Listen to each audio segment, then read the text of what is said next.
આવો મનીષભાઈ, શું છે? બસ મજામાં. બોલો બોલો. શું કે તેલ બેલ તેલ બેલ લાઈલા રાખે ફર્સ્ટ ક્લાસ. હો કેવું છે? તેલ ફર્સ્ટ ક્લાસ છે. એમ માંડવી માંડવી કેવી કિલો? હારી કિલો માંડવી G20 નું જ પિલાણ કર્યો અમે. G20. હા, ગેરંટી. ડબ્બા જાજા લેવાના હો. તમે એક ડબ્બો લઈ જાઓ કે 10 ડબ્બા લઈ જાઓ, તરિયા સુધીની ગેરંટી અમારી. જ્યાં સુધી તમારો ડબ્બો ખૂટે નહીં ને ત્યાં સુધી અમે બંધાઈ ગયેલા.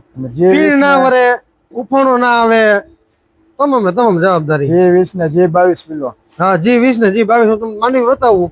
તમારે આખા જામજોધપુરમાં નહીં પાકે, તાલુકામાં ફર લેવું. માંડવી તો હારી છે, વાંધો નથી, કાંઈ વાંધો નહીં. ક્યાં સંદીપભાઈ ક્યાં વયા ગયા? ઓર્ડર લખી લ્યો. સારું, હાલો. મને ક્યારે લઈ જાય? હાજરમાં છે કે? હાજરમાં અમે હોમ ડિલિવરી આપી છે, લેવા આવવાની જરૂર નથી તમારે. તો બધાથી ઉત્તમ. જામજોધપુરમાં તમારે ગમે ત્યાં હોય. પેમેન્ટ તમને કેવી રીતે આપીએ? રોકડા દે, ગૂગલ પે કરીએ? પેમેન્ટ તમારે જેમ અનુકૂળતા આવે, ગૂગલ પે કરો ગૂગલ પે, હાલો તમને રોકડા ગૂગલ પે કરી દઉં છું. 15 ડબ્બા તમે ઘરે પહોંચાડી દેજો. એડ્રેસ મારું નોટ કરી લ્યો. કાંઈ વાંધો નહીં, હાલો લખી તમારું એડ્રેસ.